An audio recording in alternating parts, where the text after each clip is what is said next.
Madam 2 बजे तक पैसे हमारे अकाउंट में नहीं आया तो कंपनी से मटेरियल नहीं निकलेगा। मामी साहब जल्दी करिए, अगर मटेरियल नहीं आया तो ऑर्डर हाथ से निकल जाएगा। भाभी साहब मुझे दे दो पैसे, अभी कराता हूँ जमा, अपने घोड़े पर सवार होकर जाऊंगा। जल्दी मामी साहब। लाओ पैसे दो, जल्दी करो जल्दी। जल्दी करो बहू।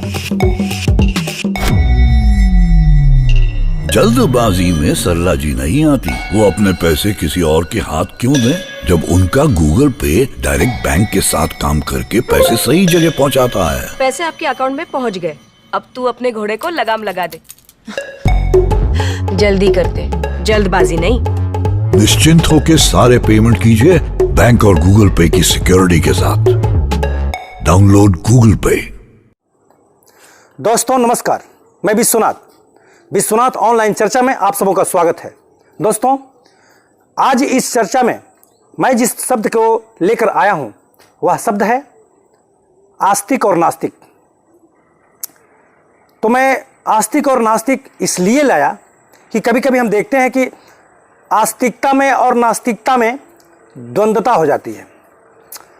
नास्तिक कहता है ईश्वर का अस्तित्व नहीं है, आस्तिक कहता है ईश्वर का अस्तित्व है।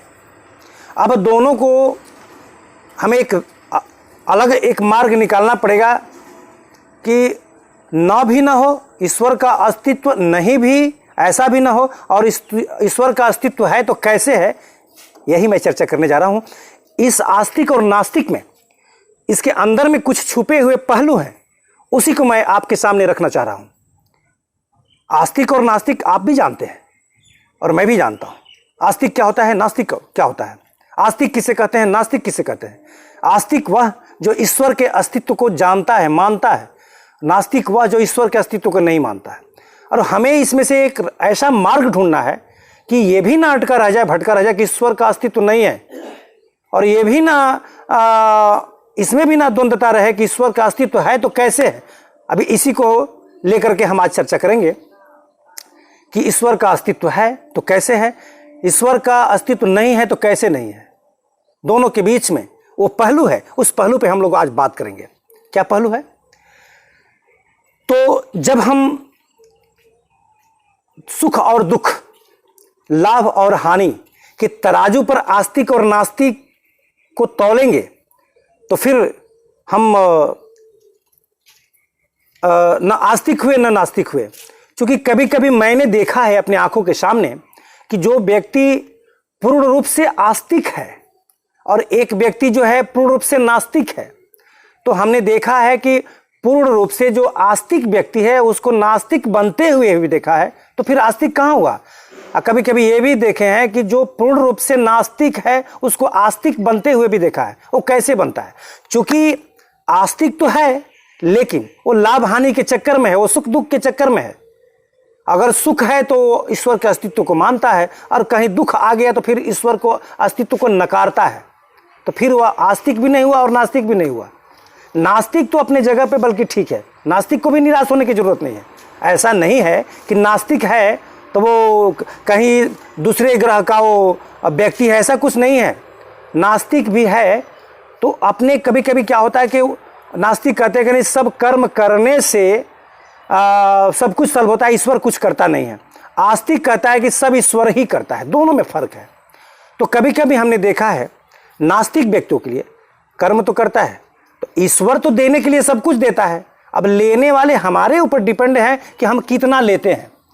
ईश्वर देने लेने में वो कभी कमी नहीं करता है, वो देता है, सब कुछ बराबर देता है। जैसे मान लीजिए उदाहरण के स्वरूप पेड़ का छांव है, धूप खिली हुई है, पेड़ के नीचे ठंडा है, हवा है, वहां छाया है।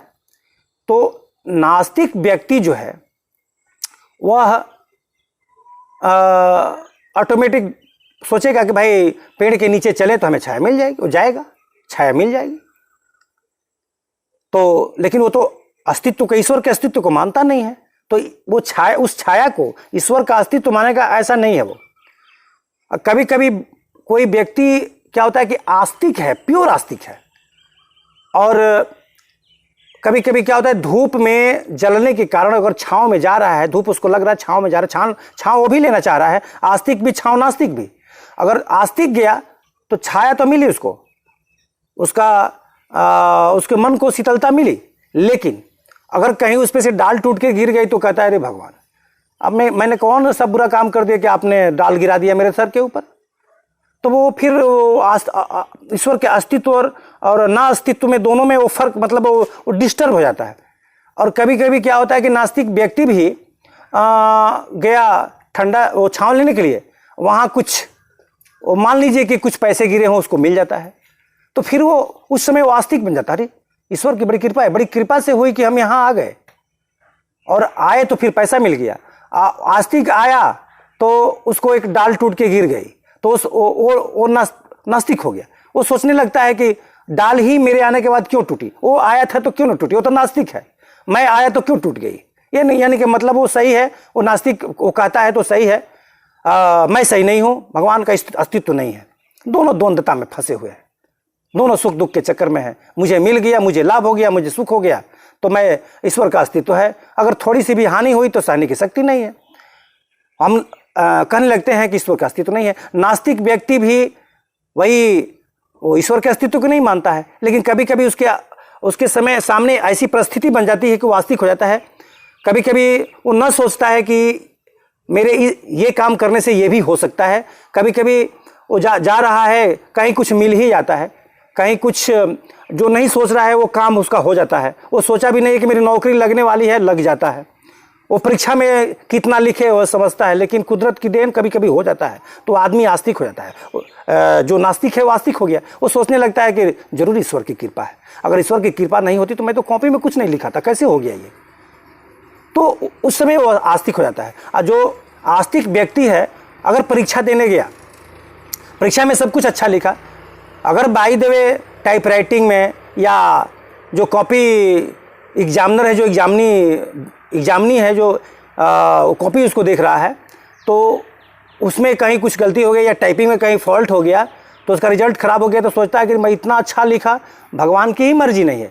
ईश्वर की मर्जी होती तो ऐसा नहीं होता। मेरे कर्मों में ही सब है, वो ठीक कहता है।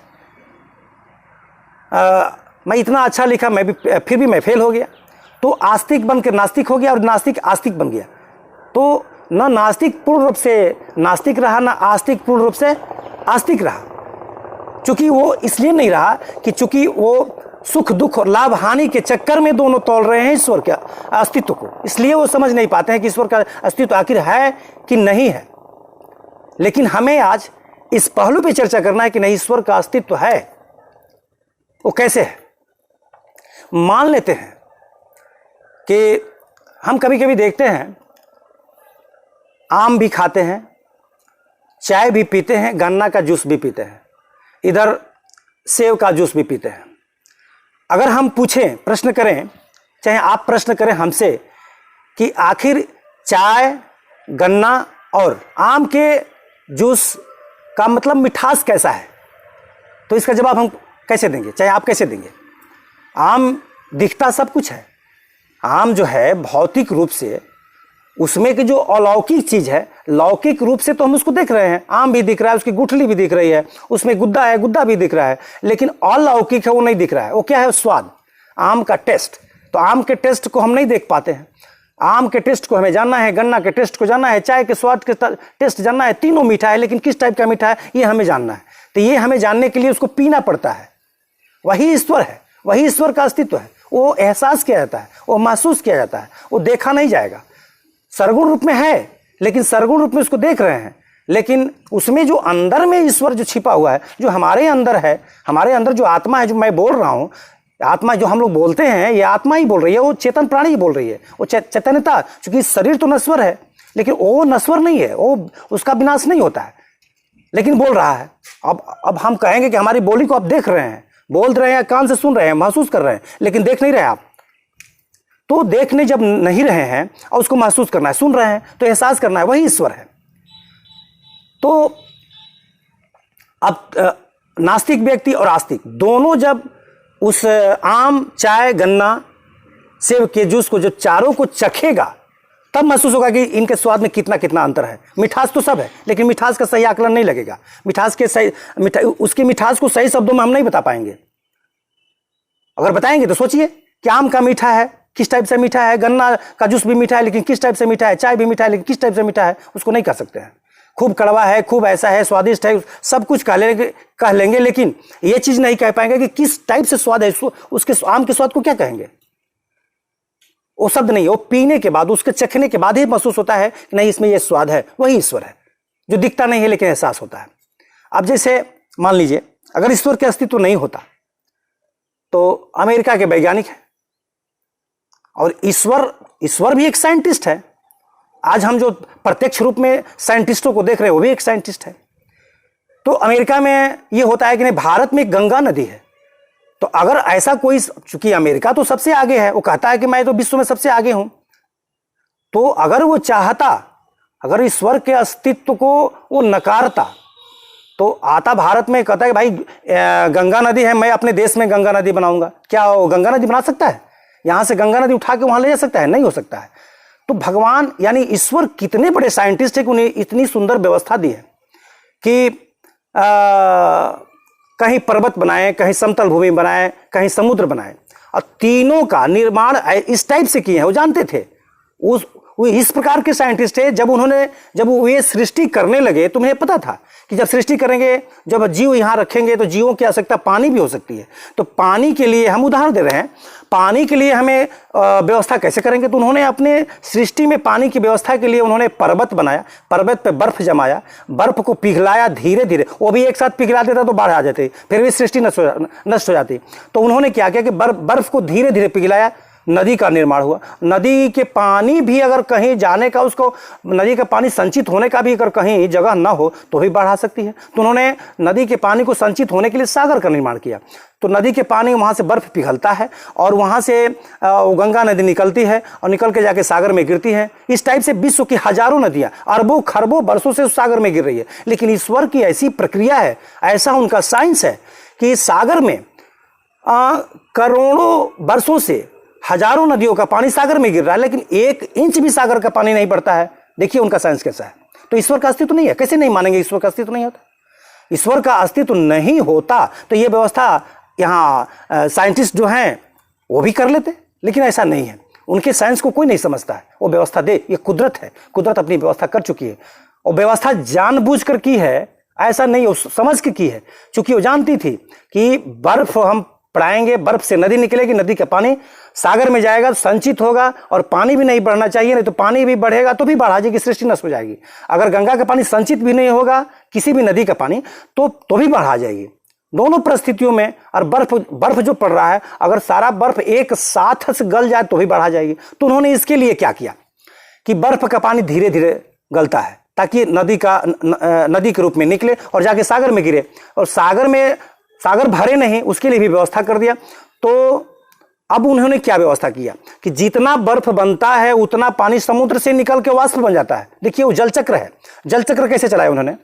जितना पानी बर्फ बनता है उतना पानी समुद्र से निकल जाता है और फिर उतना पानी आके पर्वत के ऊपर बर्फ बन जाता है और वह पर्वत धीरे धीरे फिर वो पानी निकल के सागर में। तो जितना पानी निकला उतना पानी फिर नदियों के द्वारा समुद्र में गया। तो जितना समुद्र खाली हुआ उतना फिर भर गया। अब एक प्रक्रिया चलती रहती है। तो अब ना समुद्र भरा, ना समुद्र का पानी खाली हुआ, ना नदियों की कमी हुई। देखिए उनकी व्यवस्था। इसी टाइप से कुदरत ने ऐसी व्यवस्था सब जगह कर दी है।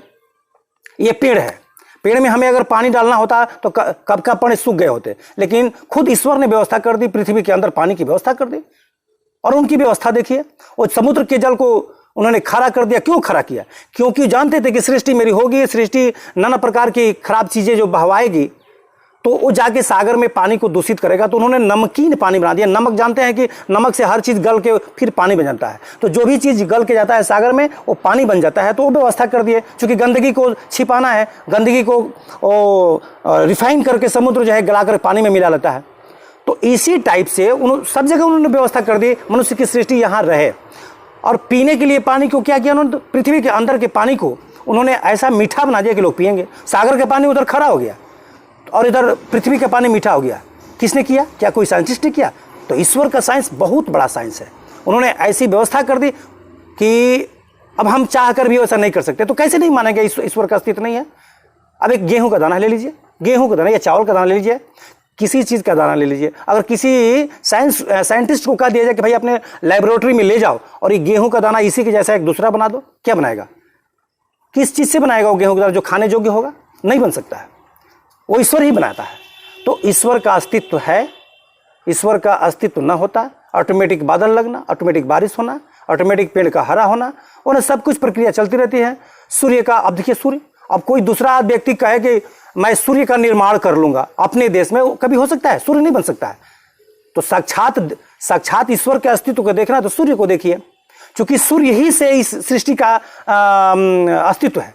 सूर्य, अगर मान लीजिए, आप ही सोच लीजिए, ये सोचने की बात है, ये मंथन करना, ये इसी पहलू को मैं कहना चाह रहा हूं आपके बीच में ये चर्चा करना चाहता हूं कि मात्र जैसे हम लोग कहते हैं नौकरी करने बॉस से, अब हमारी छुट्टी का टाइम हो गया, अब मुझे छुट्टी दे दो, मैं घर जाऊंगा, तो हम तो कंपनी से छुट्टी लेके घर तो आ गए, आराम कर लिए। लेकिन सूर्य निरंतर करोड़ों वर्षों से अपनी ड्यूटी कर रहा है। सुबह में रोज निकलता है टाइम से फिर वो डूबता है, फिर वो चक्र चलते रहता है, वो निरंतर आता है, वो कभी छुट्टी नहीं मांगता है कि मुझे छुट्टी दे दिए। उनकी ड्यूटी को देखिए, तो फिर इस अस्तित्व को कैसे नहीं मानेंगे? अस्तित्व को, माने ईश्वर के अस्तित्व को साक्षात मानना है तो आकाश को देखिए, साक्षात मानना है तो पृथ्वी को देखिए, साक्षात मानना है तो फिर सूर्य को देखिए कि सूर्य अगर एक दिन के लिए छुट्टी चला जाए तो पृथ्वी का क्या हाल होगा। पृथ्वी, अगर सूर्य का ताप हट जाए पृथ्वी से, सारी पृथ्वी बर्फ बन के पिघल के पानी हो जाएगी। सूर्य का प्रकाश ही है जिससे सारा अस्तित्व दिख रहा है आपको। तो हमें यह कैसे लगेगा दोस्तों कि आपने इस बात पे चर्चा की? अगर अच्छा लगे तो इस मेरे चैनल को लाइक, सब्सक्राइब, शेयर, कमेंट कर दीजिएगा, क्योंकि इससे मुझे मेरी हौसला बढ़ेगी। फिर दोबारा किसी चर्चा पे हम हाजिर होंगे। तब तक के लिए नमस्कार, प्रणाम।